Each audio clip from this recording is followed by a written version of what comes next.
मु कथा दौची जितेबाला यार कौन छुआटे कौन आपको तुमको दे सबुठ सत्यवादी होती किए सीना वसुदेव वसुदेव सत्यवादी कहीं ना कहला ठीक अच्छे दिज छाड़ जो देखला कहला लाभ दे रखी मूल कहला लाभटा पचे जाऊ मूलटा रही था केशव देवकी विकल लाभ दे रखी मूल तेणु लाभ पछे जाऊ पाइबा दरकार मूलटा हेल्ला मूलटा थी सीना गछ सीना कौलैब जदि मूलटा नथिब तेणु कंस भारी बुझीगला कहला ठीक है तुम दिज जाक जा जाकि दी जनकर कौन है घरे वसुदेव घरे जाकि रही कंस घरे रही मथुरा रही बाहर छाड़ा कहला ना तुम मोरी जगार रह तुमको स्वतंत्र घर दिया प्रथम गोटे पुओ दिए तान है कीर्तिमान प्रथम पुओ है कीर्तिमान जमी जन्म हो छुआटी देवकी देखी कांदी अति सुंदर छुआटी वसुदेव कहते कहले कौन हम तो कथा दे कंस धरिले नहीं कंस बसी सिंहासन में थोईदे कहले कंस भाई बर्तमान मुझे आनी छुआटी तेज मारिया कथा मार जहाँ कर मो कथा रक्षा कर कंस चिंता कर ये तो मोर शत्रु नुह मत कौन कह अष्टम गर्भे अवतरी मही रखिए तोते मारी जदि अष्टम गर्भ तो प्रथम गर्भ मोर कौन दरकार कहीं बापुटिया कर देवता मैंने चिंता कले कि पाप यदि न कर मर आपणकर जे शत्रु होते आपण पाप को सी आहरी बढ़े बढ़े ने आप जो भूल काम करुवे जे आपंकर प्रकृत शत्रु हो आप मित्र भली रही आपण भूल काम से कौन कहूँ सी कर तू धनी पिलाटा तोर कौन जाऊ कर क्या आप जी पाप करेंगे से कौन हम आप पाप बढ़ला मरवे जी आप प्रकृत मित्र होते आपंकर खराब काम को सी अपोज कर कहीं करा कौन दरकार या कले लाभ कौन हम आपड़ देखिए मित्र सीना बंद कर शत्रु होती सी आपंकर खराब कार्य को सर्टिफिकेट आहरी बढ़िया बढ़िया सर्टिफिकेट दब चला धरी तेणु गला देवकी पाखे नहीं थोड़ा देवकी कहले बटे बाटे वासुदेव वसुदेव आसुँच कहले ये तो असुरटा ये सीना मन बुझी जाइए जो असुर मन कौन हम और रखी ये पुणी मारिदब देवकी की देले देवकी गेल कर पकड़े कही कोल धरिक बसिले नारद जाकि पहुँची गले क्या पाखे ना कंस पाखे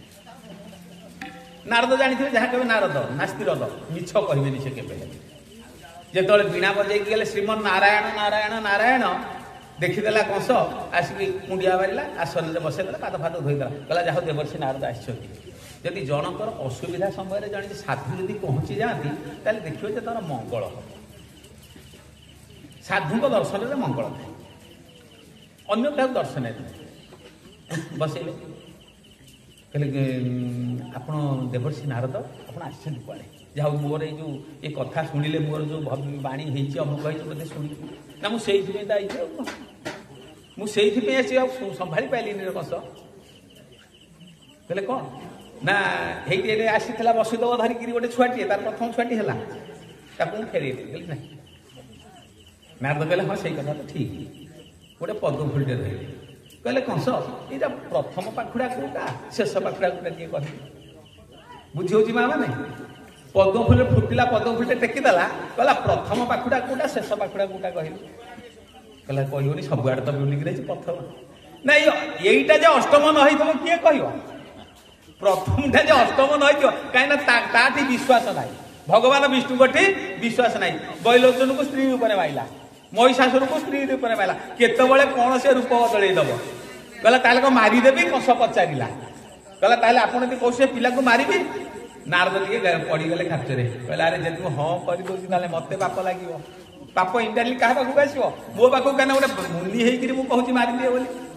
कहले नाई तुओ इच्छा तू जहाँ करे मत से भर्ती कर मु खाली कहीदे गली जे प्रथम कौटा शेष कौटा एकम कौटा अष्टम कौटा तू विचार जहाँ कर सी विचार छड़ा मुझे विचार करी कंस पलि गले जो वीणा बजे पलैले कंस विचार कला सतरे जब यहाँ प्रथमटा अष्टम हो सीधा सड़क गला धइला पिला को कचाड़ी देला भौणी जेते प्रकार काकुति मिनती होउची भाई कथा करेनि तथापि से शुणिले नाई मारिदेला ये गोटी पर गोटे 6टा जाई माइला कीर्तिमान सुसेन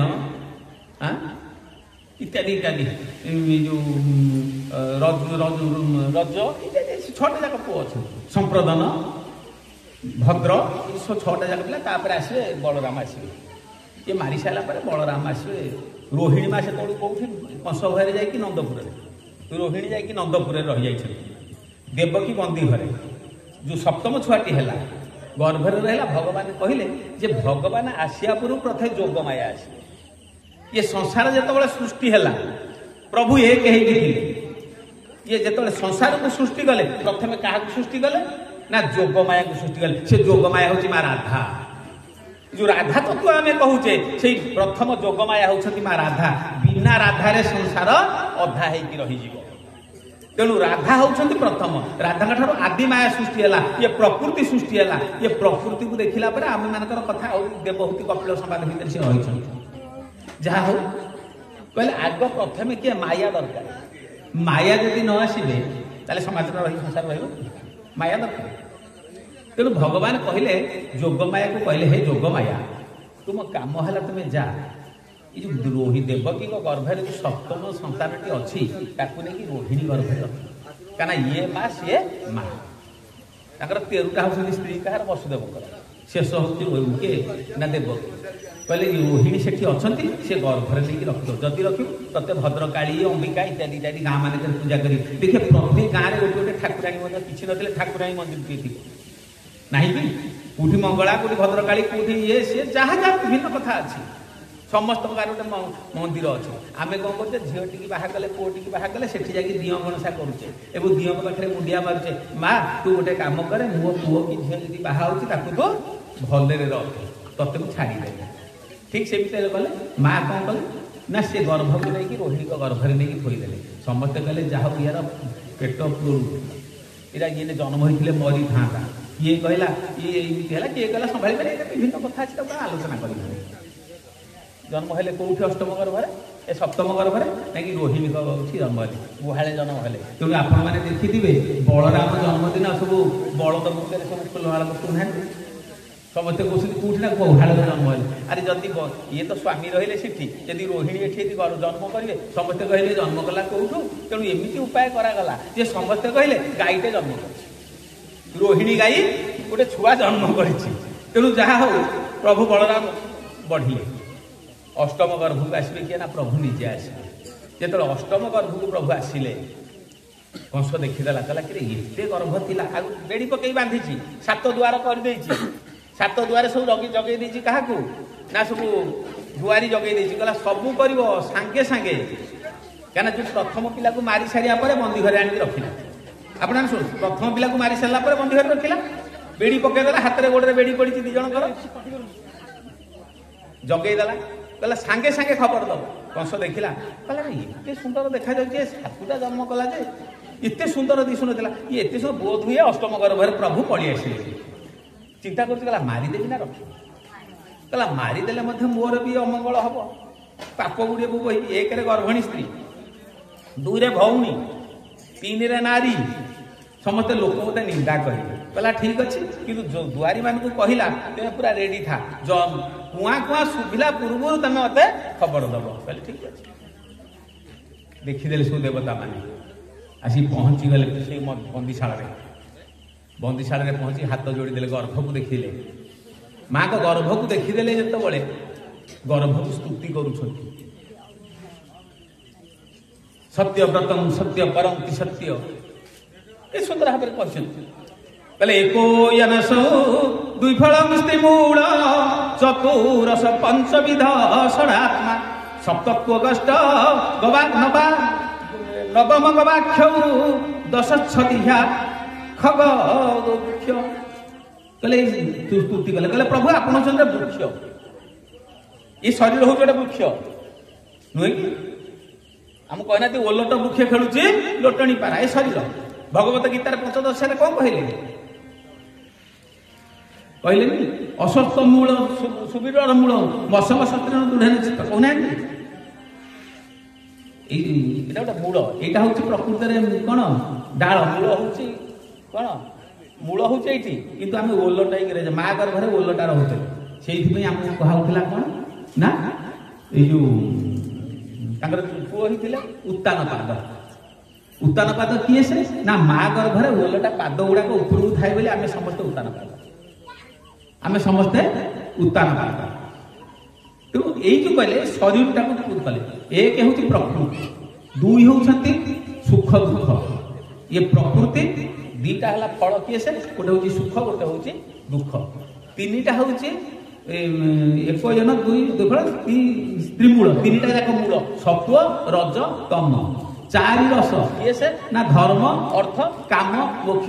ପଞ୍ଚବିଧ ଆଖି ନାକ କାନ ପାଟି ଇତ୍ୟାଦି ପାଞ୍ଚ। ଛଅଟା ହେଲା କିଏ ସେ? ନା ଜନ୍ମ ମୃତ୍ୟୁ ପିପାସା କ୍ଷୁଧା ଆଉ ଶୋକ ମୋହ। ଇଏ ହେଲା କଣ? ନା ଛଅଟା। ସପ୍ତମ କିଏ ହେଲା? ନା ସାତ। ଏଇ ଯୋଉ ଆମର ଅସ୍ଥି ମେଦ ରକ୍ତ ରସ ବୀର୍ଯ୍ୟ ଏଗୁଡାକ ଯେତେ ରହିଛନ୍ତି ଏଗୁଡାକ ହେଲା ସାତଟା। ବକଳ ହେଲା ଗଛର ଯେମିତି ବକଳ ଥାଏ, ହେଲା ବକଳ। ଆଠଟା କିଏ ସେ? ନା ପାଞ୍ଚ ମହାଭୂତ, ତା ସହିତ ମନ ବୁଦ୍ଧି ଚିତ୍ତ ଅହଙ୍କାର। ଇଏ ନବମ ହେଲା। ଇଏ ବିଭିନ୍ନ ପ୍ରକାର ସୁନ୍ଦର ଭାବରେ ବର୍ଣ୍ଣନା କରୁଛି। ମୁଣ୍ଡିଆ ମାରିକି ଗଲେ, ଯିବା ପରେ କଣ ହେଲା? ନାଇଁ ଯେତେବେଳେ ମା ଜନ୍ମ ଦେବେ, କେବେ? ଋତୁଙ୍କ ମଧ୍ୟରେ ଶ୍ରେଷ୍ଠ ବଳ, ସହଜେ ବରଷାର କାଳ। ଗୋବିନ୍ଦ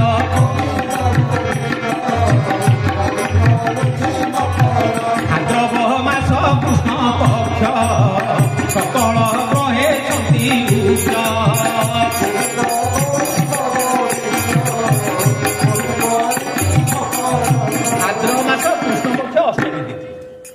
ରୋହିଣୀ ବୃଷ ସଂଯୋଗ ହେଇଛନ୍ତି, ରାତିରେ ଜନ୍ମ ହେବେ, ସେତେବେଳେ ଚନ୍ଦ୍ର ଦେଖାଯାଉଛି।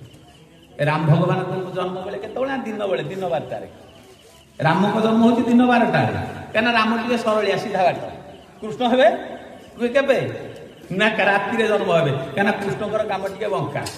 ରାମ କହିଲେ ଯାହା, କୃଷ୍ଣ କହିଲେ ସେଇଆ। କିଏ କୃଷ୍ଣ? କିଏ ସେ? ନା ରାମ କିଏ ସେ? ଭୂମି କୃଷି ବାଚକତ୍ବ ଅଣତ୍ବ ନିବୃତ୍ତି ବାଚକ ସହ କୃଷ୍ଣ।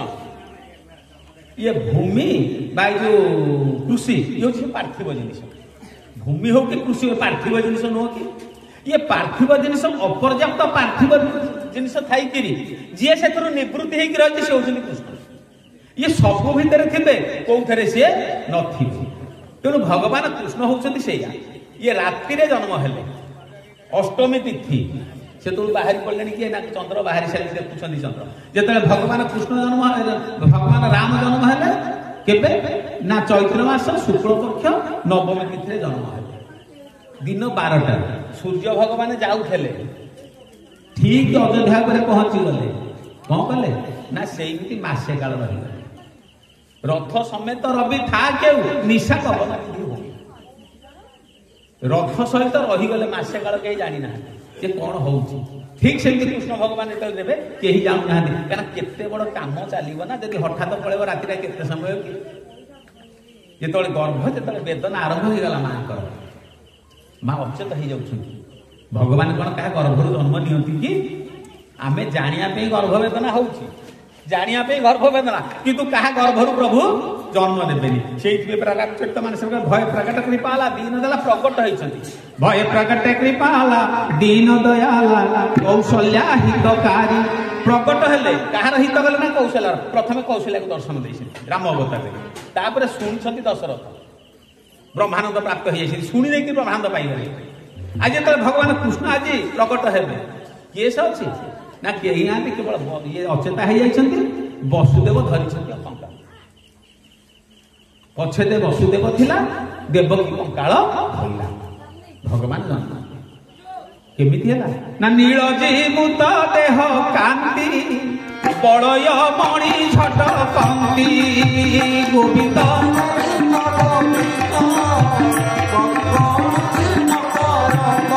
ଭସନ କଟି সোহে রূপে কোটিয়ে কাম মোহে গোবিন্দ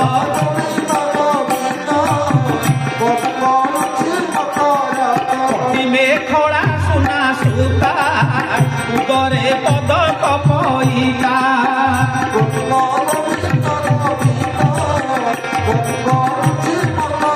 কিরিট কুণ্ডল কঙ্ক ନୂପୁର ଋଣ ଝୁଣ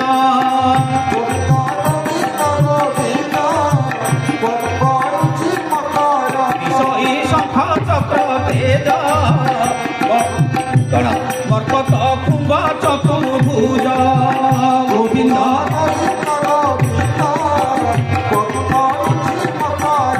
ଏମିତି ରୂପ ଧରିକି ପ୍ରଭୁ ଠିଆ ହେଇ ପଇଲେ।